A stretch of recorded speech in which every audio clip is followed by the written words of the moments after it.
Hello. Je viens d'avoir une réalisation dans les derniers jours qui est terrifiante. Alors je viens de te la partager. J'ai essayé de faire un premier live où je suis allée en même temps nourrir les moutons. Et j'étais en train de dire, j'espère que je vous propose un nouveau modèle de réussite où on peut gagner 11 000 € la semaine et nourrir les moutons en live sur Facebook. Et j'étais en train de dire, je vous propose ce nouveau modèle de réussite, mais Facebook, il est pas OK avec ce genre de modèle. Il préfère faire genre que je travaille à un bureau, tout ça. Il est pas d'accord avec les bruits de la nature et le bruit des moutons qui hurlent parce que je leur avais amené du melon et ils adorent le melon. Comme moi, finalement. Alors, je viens de faire une grande réalisation et donc je viens de te la partager. Comme d'habitude, tu m'écoutes si tu veux, mais surtout tu t'écoutes à toi pendant que je parle. Parce que ce qui est important, c'est que tu t'écoutes à toi. C'est ce que ça va dire de toi qui est important dans ce que je te partage. Je ramène les gens dans leur vérité, mais dans leur vérité crue, brute, intacte. Celle qu'on avait souvent quand on était petit et sur laquelle on s'est un peu contorsionné. C'est ça que je fais. Et du coup, une fois qu'on a la vérité brute, il suffit qu'on la mette en œuvre. Et ça, j'adore faire ça aussi. Bref, passons. Et donc, là, en ce moment, on est en train de préparer notre départ pour l'île de Ibiza où on va... Ça marche. Et j'étais en train de vous dire que nous, c'était pas vraiment difficile pour nous, en fait, de partir. Ce qui est plus facile pour nous, c'est de partir plutôt que de rester quelque part. Voilà. Donc ça, dans ce contexte, c'est important parce que tout le monde me dit « Alors, vous avez préparé votre départ, vous avez fait les cartons, tout ça ?» Ben non, en fait, parce que déjà, on possède très peu de choses. Et puis, en plus, on appréhende pas, nous, de partir. Sauf qu'il y a une organisation de type la maison. Donc, en France, on est propriétaire d'une maison. Et en fait, moi, je suis propriétaire depuis très longtemps et je paye mes maisons en cash. Ouais, je sais. Il y a des gens, tous les financiers là, ils vont péter un boulard, ils vont dire non mais il faut jamais financer comme ça, il faut financer à crédit, je sais. Mais moi j'aime pas ça. J'adore la liberté, vous le savez. Et du coup, moi je paye mes maisons cash comme ça, en chèque. Chèque, virement. La première maison que j'ai achetée, j'ai littéralement fait un chèque. À l'époque, on faisait pas de virement. Et voilà. Donc du coup, j'ai pas de loyer, j'ai pas de crédit, je vis dans ma maison, donc en fait, ça me coûte rien d'habiter là où j'habite. Sauf que ça, c'est plus vraiment vrai aujourd'hui. Parce que maintenant, on nous demande de payer pour être propriétaire. J'y reviendrai peut-être un autre jour, mais là n'est pas le sujet. Et donc, la maison qu'on a, elle est superbe. Là, on a la petite piscine qui va bien. On est dans un parc magnifique. Il y a des fleurs partout. Il y a un verger immense. Donc là-bas, on peut prendre le petit déjeuner dans les arbres. Donc on cueille, on mange. Ça, c'était pour moi, et ça a toujours été le symbole de la réussite. Si tu as un jardin où tu n'entends pas tes voisins, où tu es au calme, où tu peux regarder la voie lactée, où tu peux t'endormir en regardant les étoiles, où tu as un point d'eau où tu vas pas rencontrer tes voisins dedans, où tu as du silence, du calme, des humains, parce que moi j'adore les sons de la nature. Ça, c'était pour moi, mais vraiment le symbole de la vie réussie, et ça l'est toujours. Et du coup, là, on s'apprête à partir à Ibiza, où Ibiza, ça va pas vraiment être le silence des hommes, si vous voyez ce que je veux dire. Et du coup, c'est, ok, en fait, est-ce que ça, ce serait pas le lieu parfait à garder pour au contraire être comme un retour à un endroit qui est calme, qui est tout ce que je viens de dire. Et la réalisation de cette fin de semaine, c'est que moi, j'ai des exigences très hautes. Bon. Vous allez me dire, première nouvelle. C'est sûr. Et en fait, les gens autour de moi, que j'entends comme ça, de loin, me disent, oui, en fait, si tu diminuais ton niveau d'exigence, il n'y aurait pas de problème. Alors attends, Jacqueline. Ça veut dire ton truc que si tu diminues ton exigence, ton excellence, en fait, si tu deviens médiocre, bah, du coup, il n'y a plus de problème. Donc, vas-y, deviens médiocre. Et à partir du moment où tu es médiocre, ben c'est parfait, ça passe comme une lettre à la poste. Mais Jacqueline, je suis née exigeante. En fait, je suis comme ça pour tout. Je suis comme ça pour tout. C'est-à-dire que nous, on fait l'instruction en famille. Moi, j'ai un niveau d'exigence pour ce qu'on vit qui est énorme. Énorme. C'est-à-dire qu'on ne fait pas l'instruction en famille pour ne pas avoir de réveil le matin. Bien sûr que ça fait partie de l'équation et bien sûr qu'on n'a pas de réveil le matin. Ok. Mais en fait, on fait ça parce que j'ai une exigence énorme sur la direction que je me donne. Dans mon couple, c'est pareil. Dans ma vie de famille, c'est pareil. Dans ma vie de maman, c'est pareil. Dans les produits que je consomme, c'est pareil. Il y a des gens qui me disent « Ah ouais, mais du coup, vu que tu es hyper exigence, mais quand tu veux manger tel truc, du coup... » Ben non, en fait, Jacqueline, si ce truc, il y est pas, je ne le mange pas. Parce que je ne me vois pas manger de tel type de viande. Donc non, ben, s'il n'y a pas ce niveau-là de qualité, ben j'en mange pas. C'est quoi, c'est bon, j'ai des réserves nutritives suffisantes pour ne pas manger pendant les 3 prochains mois. Donc tout va bien, Jacqueline. Et j'ai rien contre Jacqueline, hein, je suis désolée. J'ai pris ce prénom-là. Donc, il y a un moment donné où ce discours-là, qui est hyper latent dans notre société, où en fait il suffirait de devenir médiocre pour que ça passe. Et moi, mes exigences pour la maison, c'est que la maison, elle soit jolie, qu'elle soit bien entretenue, qu'on ait des fleurs, qu'on ait des arbres qui soient beaux, qu'on ait des arbres qui soient entretenus, qu'on ait une pelouse qui soit à la fois non entretenue pour les insectes et à la fois entretenue pour... manger dehors, que la maison soit propre, parce que moi je trouve que c'est important, que la maison soit belle, parce que je trouve ça important. Et en fait, effectivement, Jacqueline a raison. Si je diminue mon niveau d'exigence, bah tout va bien. On peut garder cette maison, on arrête un peu de l'entretenir, ça va, c'est pas un problème. Sauf que la vérité, c'est que pour moi, l'exigence, c'est un peu comme l'ambition. Ce sont des éléments qui font partie intégrante de moi. Je ne sais pas faire autrement. Ça fait partie de la façon dont je suis constituée et ça fait partie de ma fierté aussi. C'est-à-dire que quand moi je me regarde, je me dis « Ah, ben ça c'est de ton niveau, de ta dimension. » Et je suis pas fière pour le regard des autres, hein, parce que moi je m'en fous, j'ai pas besoin d'admirateurs secrets, j'ai 40 piges, franchement, honnêtement, j'ai passé l'âge. Hein. Et là, c'est vraiment de me dire, ah ben ça, c'est au niveau où toi tu le souhaitais. Ah ça, c'est bon ça, quand ça fait ça. Et je veux rien de moins que ça. C'est comme des gens, c'est l'expression « vaut mieux être seule que mal accompagnée ». Alors moi, j'adore être toute seule. J'adore manger au restaurant toute seule. J'adore tout faire toute seule. Tout faire. Je pourrais me retrouver 3 ans toute seule, ça ne me poserait pas de problème. Et je fais l'instruction en famille. Et quand je suis toute seule, mais j'adore, il n'y a personne qui me manque. Et donc, tout ça pour dire que la réalisation, c'est que très souvent, on te demande de t'adapter à la médiocrité, voire de baisser ton niveau d'excellence ou d'exigence. Mais non, en fait ça va bien que si tu veux nourrir un monde médiocre, quoi. En fait, si t'es là, c'est que t'es... tu veux pas ça, tu vois. Tu veux augmenter le niveau de conscience, le niveau de profondeur, le niveau de connaissance, le niveau de questionnement, le niveau de je sais pas quoi dans ton domaine, tu vois. Et donc, du coup, comment j'ai fait? Je me suis dit, ok. Alors en fait, c'est vrai, Jacqueline a raison. Si je diminue mon niveau d'exigence, c'est-à-dire que la maison, elle n'est pas super entretenue, que je mets pas tout cet argent dans cette maison, etc. Bon, et ben, du coup, ça passe. Ou bien je me suis dit, ok, en fait, moi, je suis pas prête à revoir mon niveau d'exigence. Voilà, parce que moi, j'ai besoin du beau. Ça fait partie, le beau, c'est vraiment quelque chose qui, moi, m'ouvre le cœur. Le beau, mais c'est tellement important. Par exemple, dans notre maison, on possède très peu de choses. Et du coup, il y a très peu de choses. Mais ces choses, chacune a son importance. La loi de Pareto, 80-20. 80% des trucs que tu possèdes ne servent à rien, donc tu peux les virer dès ce soir.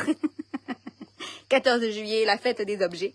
Donc, du coup, c'est vraiment le truc de te dire, moi, j'ai l'essentiel. Et en fait, quand tu vas à l'essentiel, dans les choses que tu possèdes, dans les actions que tu fais, dans les choses qui sont importantes pour toi, t'arrives à ta vérité. Et du coup, moi, le beau, ça fait vraiment partie de ma vérité. Je je sais pas te dire, mais toi, tu dois avoir tes trucs. Alors peut-être sur le beau, mais peut-être sur complètement autre chose. Peut-être que pour toi, c'est la musique. L'autre, c'est l'art. Le dernier, c'est le silence.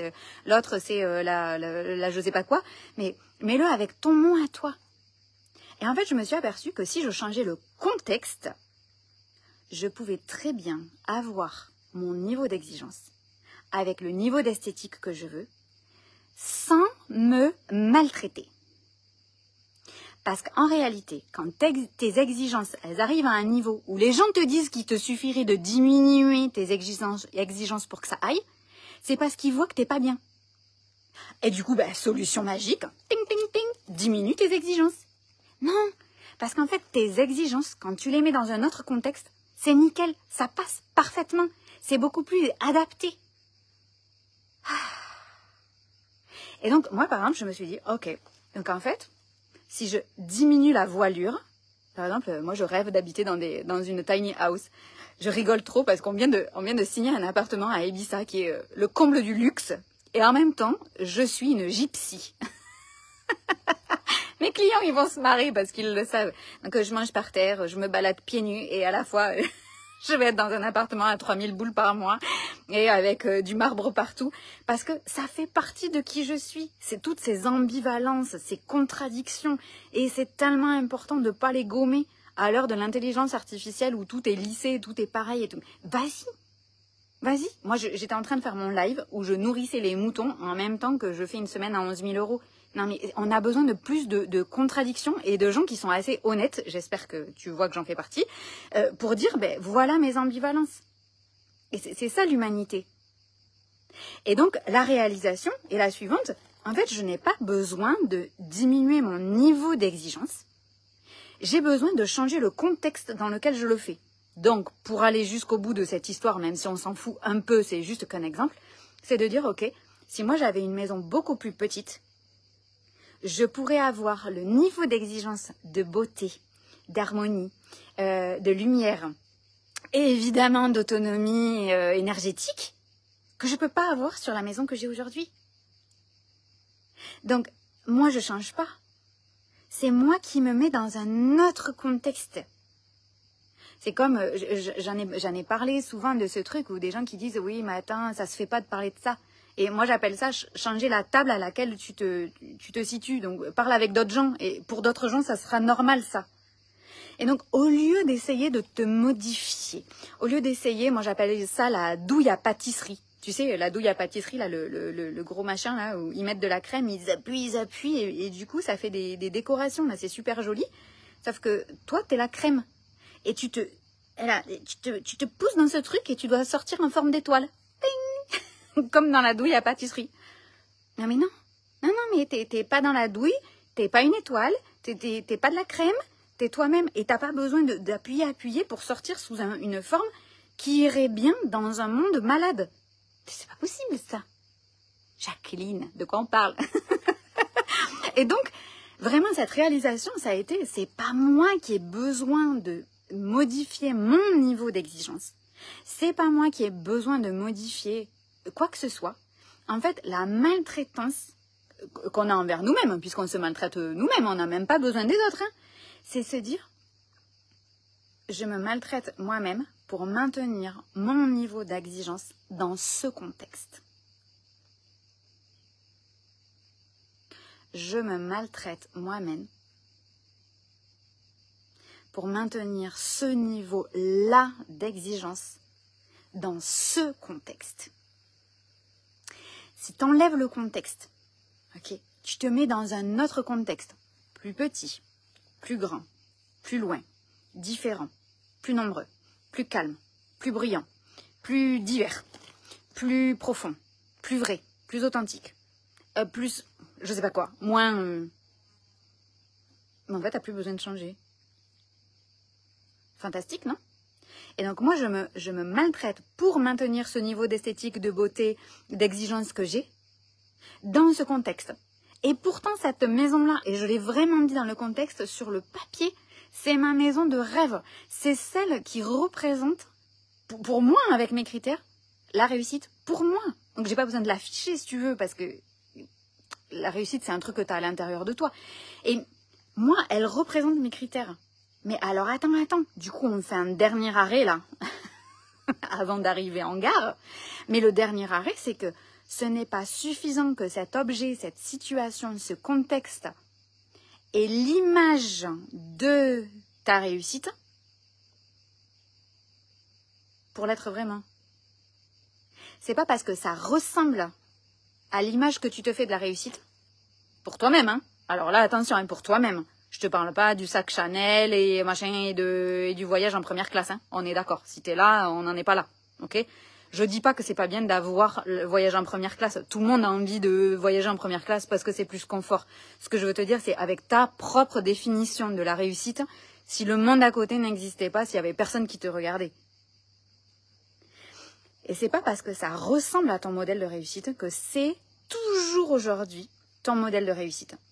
Et moi, je le vois, je le sens aujourd'hui, alors même que dans le contexte où j'ai été, j'ai pas payé de loyer depuis des dizaines d'années. J'ai pas payé de crédit. J'habite chez moi gratuitement.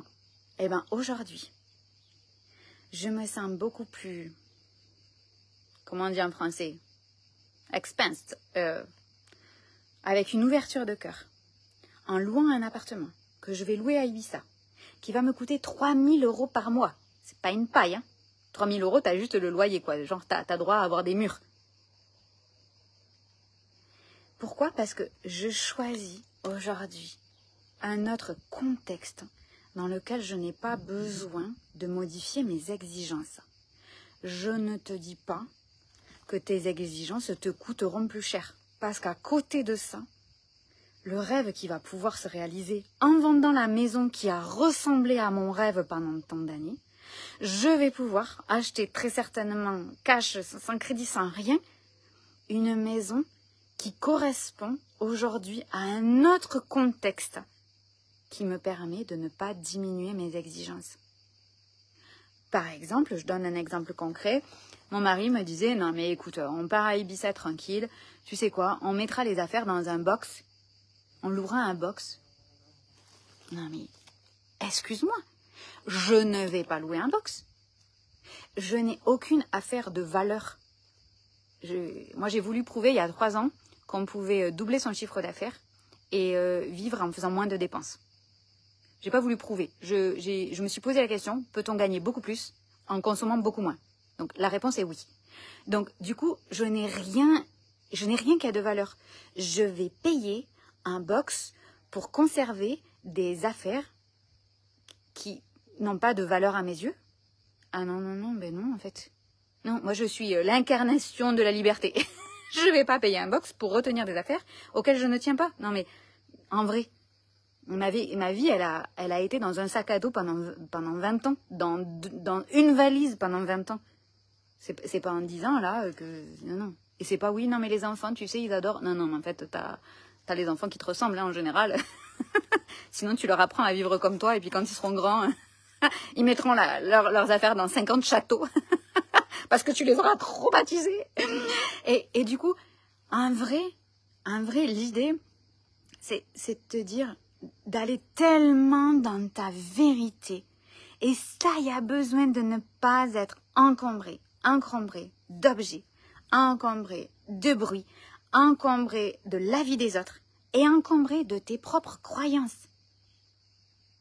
Et donc, tout ce à quoi tu crois qui te paraît vrai, c'est tout à fait ok. Je l'ai dit en début de live, moi je suis certaine, tu me l'enlèveras pas de la tête en plus, hein, parce que moi j'ai la tête dure. Je suis certaine qu'on est la dernière génération à pouvoir être propriétaire. Je suis certaine que nos enfants, ils pourront pas accéder à la propriété. Du coup, vendre ma maison, c'est quoi? C'est me dire, putain, mais qu'est-ce que tu es en train de faire comme connerie? Parce que du coup, bah, si t'es plus propriétaire, mais qu'est-ce que tu offres à tes enfants? Quel est l'héritage que tu offres à tes enfants? Parce qu'ils n'hériteront pas d'une maison, d'un bien immobilier. Et je crois profondément à l'immobilier. Mais pas comme ça. Pas au prix de la maltraitance. Pas au prix que ça te coûte ton énergie. Pas au prix que ça te coûte ton couple. Pas au prix que ça te coûte ta relation avec tes enfants. Et que tu aies besoin de dire à tes enfants, non, on va pas lire ou on va pas faire ça parce qu'il faut que je fasse ça dans la maison. Ah non, mais moi ça me semble délirant. Donc, on s'en fout de mon exemple. Mais je te le dis, avec toi, tes exemples. un truc où tu te dis, putain, ça, tu me l'enlèveras pas, quoi. Et ben, malgré ça, c'est se dire, malgré ce que je crois, et j'y crois très fort, hein, j'ai vraiment l'impression que c'est vrai, hein, mais vraiment, j'ai vraiment le sentiment, je me dis, mais ça c'est vrai, hein, je m'accroche à ça en plus, hein, voilà. Et te dire, ok, ça peut paraître vrai, d'accord, mais qu'est-ce qui est encore plus fort que ça? Qu'est-ce qui est encore plus fort que ça? Et moi, ma réalisation, là, c'est de dire que on n'a pas besoin de baisser notre niveau d'exigence. On n'a pas besoin de tomber dans la moyenne dégueulasse, là, la médiocrité ambiante. Au contraire. Mais peut-être que ton niveau, là, d'exigence, n'est pas soutenable dans ce contexte. Donc, qu'est-ce qu'il faut changer pour que ce soit soutenable? C'est ça la question. Et du coup, ben, qu'est-ce qu'il y a à modifier? De quoi il y a besoin? Parce qu'en fait, une fois que tu enlèves toutes ces couches, au bout du bout, il y a la vérité. Et la vérité, elle est hyper simple, elle est hyper crue. Donc ne t'attends pas à ce que ce soit un truc de fou, tu vois. Genre, t'enlèves toutes les couches et là, tu tombes sur un truc de génie. Non, tu vas tomber sur un truc que tu savais depuis le début. Là, tu me dis, mais Laetitia, pourquoi tout ça alors? Parce que ça vaut le coup. Parce qu'après, on ne vit que par rapport à ça. Et donc, il n'y a plus de questionnement possible autour de ça. Et le deuxième message, c'est il n'y a aucune de nos croyances, même celles qui nous apparaissent très vraies, qui peuvent soutenir le fait que tu te maltraites. C'est pas possible. Et si tu regardes tes enfants, et tu imagines que par exemple ta fille ou ton fils a la vie que tu as, est-ce que tu le leur souhaites?